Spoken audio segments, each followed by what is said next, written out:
എടാ നമുക്കെന്താ ഈ ബുദ്ധി നേരത്തെ തോന്നാത്തത്? ദാസ, ഓരോന്നിനും അതിൻ്റെതായ സമയമുണ്ട് മോനെ. ഇപ്പൊ 2 പശുക്കളല്ലേ? അതെ. അത് 4ആയി, 10ആയി, 50ആയി, 100ആയി, 1000ആയി.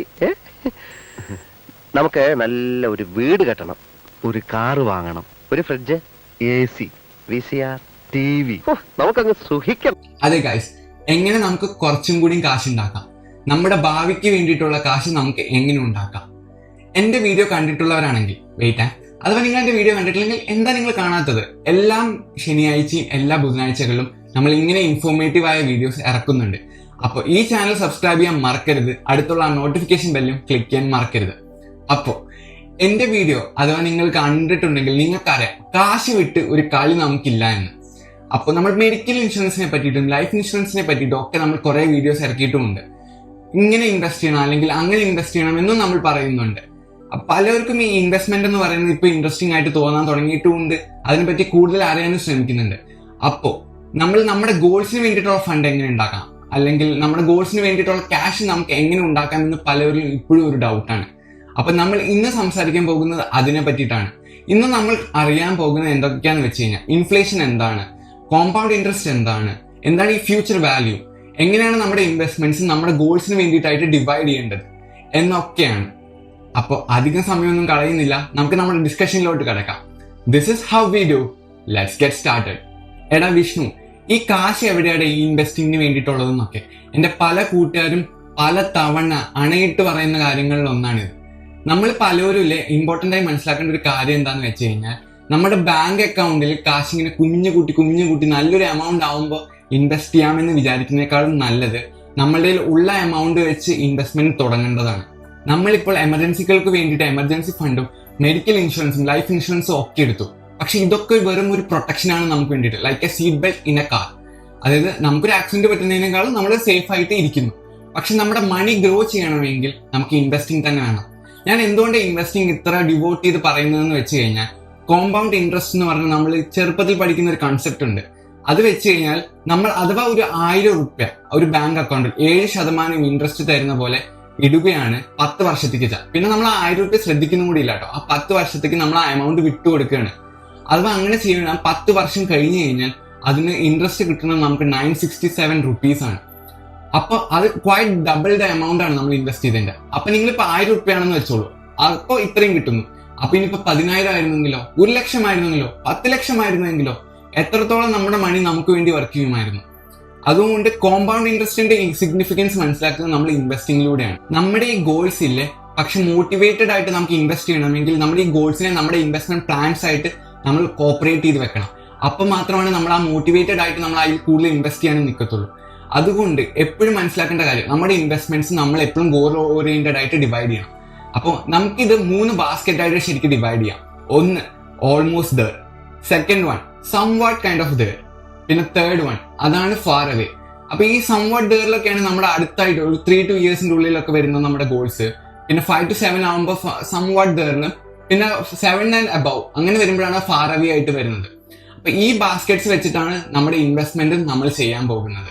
അപ്പൊ നമുക്കിപ്പോ ബാസ്കറ്റ്സിന്റെ എങ്ങനെയാണ് നമ്മൾ ഇൻവെസ്റ്റ്മെന്റ് ചെയ്യേണ്ടതെന്നൊക്കെ ഇനിയുള്ളതിൽ നമ്മൾ അറിയും. പക്ഷേ ഇമ്പോർട്ടന്റ് ആയി മനസ്സിലാക്കുന്നത് നമ്മുടെ ഈ ഗോൾസിന് ആ സമയത്ത്, നമ്മൾ ആ ഗോൾസ് സക്സീഡ് ആക്കേണ്ട സമയത്ത് നമുക്ക് എത്രത്തോളം വേണം എന്നുള്ളതാണ്. അതിനാണ് ഫ്യൂച്ചർ വാല്യൂ നമ്മൾ കാൽക്കുലേറ്റ് ചെയ്യേണ്ടത്.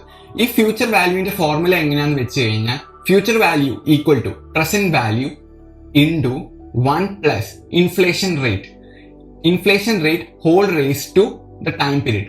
അപ്പൊ ഇൻഫ്ലേഷൻ റേറ്റ് എന്താണെന്ന് നിങ്ങൾക്ക് തോന്നുന്നുണ്ടാവും. ഇതിപ്പോ സിമ്പിളായി പറയുകയാണെങ്കിൽ, ഞാൻ ചെറുപ്പത്തിലെ മുടി വെട്ടാൻ എനിക്ക് വന്നിരുന്ന കോസ്റ്റ് അറൌണ്ട് 30 റുപ്പീസ് ആയിരുന്നു. പക്ഷെ ഞാൻ +2 ഒക്കെ പഠിക്കുന്ന സമയമായപ്പോഴേക്കും അത് അറൌണ്ട് 60 ആയി. പക്ഷെ ഇപ്പോഴത്തെ റേറ്റിൽ നോക്കുമ്പോൾ അത് അറൌണ്ട് 100 ഉണ്ട്.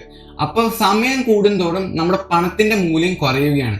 അത് നാച്ചുറൽ ആയ ഒരു പ്രോസസ്സാണ്. അതായത് ഇപ്പൊ നിങ്ങൾ മുമ്പ് എത്ര കിലോന് ഉള്ളി മേടിച്ചിരുന്നു അത്ര രൂപയ്ക്കൊന്നും ഇപ്പോൾ ഉള്ളി കിട്ടത്തില്ല. അപ്പൊ അങ്ങനത്തെ ഒരു സിറ്റുവേഷൻ ഒക്കെ നമ്മൾ എല്ലാവരും അനുഭവിക്കുന്നതുമാണ്. അപ്പൊ നമ്മുടെ ഗോൾസിനുള്ള ഇൻവെസ്റ്റ്മെന്റും അതുപോലെ ആയിരിക്കും. ഫ്യൂച്ചർ കൂടും തോറും അതിനുള്ള ഫണ്ടും കൂടും. അപ്പൊ അത് കാൽക്കുലേറ്റ് ചെയ്യാനാണ് ഈ ഫോർമുല നമ്മൾ യൂസ് ചെയ്യുന്നത്. ഇപ്പൊ ഫോർ എക്സാമ്പിൾ, നിങ്ങൾക്ക് ഇപ്പൊ ബിടെക്കിനൊക്കെ അല്ലേ 6 ലക്ഷം രൂപയുള്ള ഒരു സെൽഫ് ഫൈനാൻസിങ് കോളേജിൽ വേണ്ടി വരും. അപ്പോൾ 10 years ഫ്രം നൗ എത്ര വേണമെന്ന് കാൽക്കുലേറ്റ് ചെയ്യണമെങ്കിൽ 6 lakh rupees into 1 plus inflation rate index ഇപ്പോൾ നമ്മുടെ ഇന്ത്യയിൽ അറൌണ്ട് 8% ആണ് ഈ കൊറോണയൊക്കെ കാരണം. സോ 8% ഹോൾ റേസ് ടു 10, അത് അറൌണ്ട് 12,95,000 റുപ്പീസോളാണ്. അതായത് നമ്മൾ 6 ലക്ഷം കൊണ്ട് പഠിക്കുന്ന ബിടെക് 10 കൊല്ലം കഴിഞ്ഞു കഴിഞ്ഞാൽ 12,95,000 രൂപ വേണം. അത്രയും ആ ഇൻഫ്ലേഷൻ കാരണം കൊണ്ട് എഫക്ട് ചെയ്യുന്നുണ്ട്. അതുകൊണ്ട് നമ്മുടെ ഗോൾസും നമുക്ക് എത്രത്തോളം വേണം എന്നുള്ളതും കാൽക്കുലേറ്റ് ചെയ്യേണ്ടത് വളരെ ഇമ്പോർട്ടന്റ് ആണ്. അതിലൂടെയാണ് നമ്മൾ നമ്മുടെ ഇൻവെസ്റ്റ്മെന്റ്സും ചെയ്യാൻ പോകുന്നത്. അപ്പൊ ഇങ്ങനെ നമ്മുടെ ഓരോ ഗോൾസിനും നമ്മളില്ലേ ഇങ്ങനെ ഇൻവെസ്റ്റ്മെന്റ് എത്രത്തോളം വേണമെന്ന് കാൽക്കുലേറ്റ് ചെയ്ത് വെക്കും. ഇതനുസരിച്ചായിരിക്കും നമ്മൾ നമ്മുടെ ഇൻവെസ്റ്റ്മെന്റ്സ് തുടങ്ങുന്നത്. നമ്മൾ ചൂസ് ചെയ്യാൻ പോകുന്ന എല്ലാ ഫൈനാൻഷ്യൽ പ്രൊഡക്ട്സും ഈ ഗോൾസ് ഓറിയന്റഡ് ആയിരിക്കും. ഇപ്പൊ ഇല്ലേ ഷോർട്ട് ടേമിൽ നല്ല രീതിയിൽ പെർഫോം ചെയ്യുന്ന ചില ഇൻവെസ്റ്റ്മെന്റ് പ്രൊഡക്ട്സ് ലോങ് ടേമിൽ എഫക്റ്റീവ് ആവില്ല. ഫോർ എക്സാമ്പിൾ, ഇപ്പൊ ഇക്വിറ്റി മ്യൂച്വൽ ഫണ്ട്സ് എന്ന് പറയുന്ന ഒരു കൺസെപ്റ്റ് ഉണ്ട്. അതല്ലേ ലോങ് ടേമിൽ നമുക്ക് തരുന്ന റിട്ടേൺസ് ഒന്നും നമുക്ക് ഷോർട്ട് ടേമിൽ കിട്ടില്ല. അതുപോലെ ഷോർട്ട് ടേമിൽ നല്ല എഫക്റ്റീവ് ആയ ഒരു മ്യൂച്വൽ ഫണ്ടാണ് ഡെപ്റ്റ് ഫണ്ട്സ് എന്ന് പറയുന്നത്. അത് പക്ഷേ ലോങ് ടേം വെച്ച് നോക്കുമ്പോൾ നല്ല രീതിയിൽ പെർഫോം ചെയ്യുന്നില്ല. അതുകൊണ്ട് റൈറ്റ് പീരീഡ് ഓഫ് ടൈമിന് റൈറ്റ് ടൈം ഓഫ് ഇൻവെസ്റ്റ്മെന്റ് ഉപയോഗിക്കുന്നതും റൈറ്റ് ഫൈനാൻഷ്യൽ ടൂൾസ് വെച്ച് ഇൻവെസ്റ്റ് ചെയ്യുന്നതും വളരെയധികം അത്യാവശ്യമാണ്. പക്ഷെ ഇതൊക്കെ നമ്മൾ, അതായത് ഈ ഇൻവെസ്റ്റ്മെന്റ് പ്രോഡക്ട്സിനെ പറ്റിയിട്ടൊക്കെ നമ്മൾ നമ്മുടെ ഫ്യൂച്ചർ വീഡിയോസിൽ നമ്മൾ കൂടുതൽ അറിയും. പക്ഷെ പോകാൻ വരട്ടെ, മനസ്സിലാക്കേണ്ട ഒരു ഇമ്പോർട്ടന്റ് കാര്യം ഇതൊന്നുമല്ല. ഇൻവെസ്റ്റ്മെന്റ് എന്തുകൊണ്ട് ഇപ്പൊ തുടങ്ങണം എന്നുള്ളതാണ്. ഇപ്പൊ ഞാൻ കോമ്പൗണ്ടിനെ പറ്റി പറഞ്ഞില്ലേ, കോമ്പൗണ്ട് ഇൻട്രസ്റ്റ്, അതൊരു പവർഫുൾ ടെക്നിക്കാണ്. വാരൻ ബുഫേയിലെ അദ്ദേഹത്തിന്റെ 60 വയസ്സ് കഴിഞ്ഞിട്ടാണ് അദ്ദേഹം പണക്കാരനായത്. ശരിക്കും അദ്ദേഹം ഇൻവെസ്റ്റ്മെന്റിൽ അത്രയും വിശ്വസിച്ച് കോമ്പൗണ്ടിങ്ങിന്റെ എഫക്ട് മനസ്സിലാക്കിയ ഒരു വ്യക്തിയായിരുന്നു. അതുപോലെ നമ്മളും അഥവാ നമ്മുടെ ക്യാഷ് നമ്മൾ ഇങ്ങനെ ഇൻവെസ്റ്റ് ചെയ്യുകയാണെന്ന് വെച്ചാൽ നമ്മുടെ ക്യാഷ് നമുക്ക് വേണ്ടി കൂടുതൽ ക്യാഷ് ഉണ്ടാക്കാൻ തുടങ്ങും. അതുകൊണ്ട് the right time to invest was yesterday, but the next time to invest is today. അതുകൊണ്ട് എല്ലാവരും ഇൻവെസ്റ്റ്മെന്റിനെ പറ്റിയിട്ട് തുടങ്ങാനും ചിന്തിക്കാനും കൂടുതൽ പഠിക്കാനും ശ്രമിക്കുക. അതിനുവേണ്ടി നമ്മുടെ വീഡിയോസ് നല്ലോണം ഹെൽപ്ഫുള്ളും ആകും. അപ്പോൾ എല്ലാവർക്കും welcome to investing. Thank U.